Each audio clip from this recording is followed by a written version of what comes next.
Konnichiwa, salut à tous. Aujourd'hui, nous sommes à Tokyo, dans le quartier de Shinjuku, et je vous emmène au salon du chocolat. Alors, nous sommes à l'intérieur du centre de convention NS et le salon du chocolat à Tokyo, c'est l'équivalent du salon du chocolat à Paris. Vous savez peut-être à quel point les Japonais et surtout les Japonaises sont des immenses fans de chocolat, en particulier les chocolats français et belges. À Tokyo, au salon du chocolat, ce sont essentiellement les marques les plus prestigieuses qui sont présentes. Et autre point fort, il y a un nombre de célébrités hallucinant au mètre carré. En effet, la plupart des grands chefs, pâtissiers, chocolatiers font le déplacement jusqu'ici et ils vendent eux-mêmes leur chocolat. Ils passent toute la journée à faire des photos, à signer des autographes. Allez, on passe en mode dégustation et cette année j'ai décidé de prendre des risques, donc je commence direct avec un hot dog chocolat sur sa barquette de takoyaki.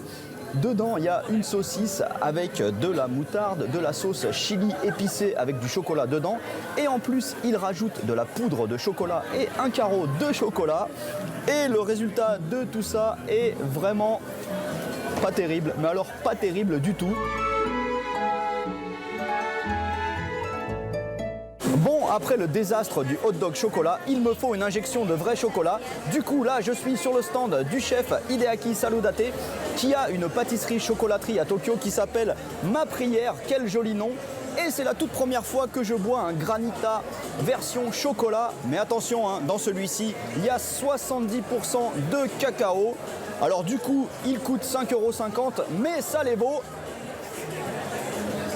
car le goût est délicieux. Je finis avec un truc typiquement japonais, taiyaki. Vous savez, ce sont ces espèces de gaufres poisson grillé avec à l'intérieur en général de la pâte de haricots rouges. On trouve souvent ça dans les fêtes, les matsuri. Mais moi, je n'aime pas la pâte de haricots rouges, donc là, c'est parfait. Il est rempli de délicieux chocolat car ça vient de la maison Theobroma de Tokyo. Résultat, c'est le meilleur taiyaki que j'ai jamais mangé au Japon.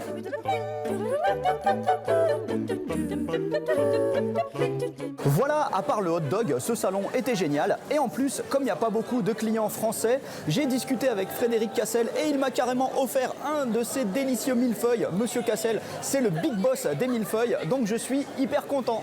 Allez, à plus. Ja, ne.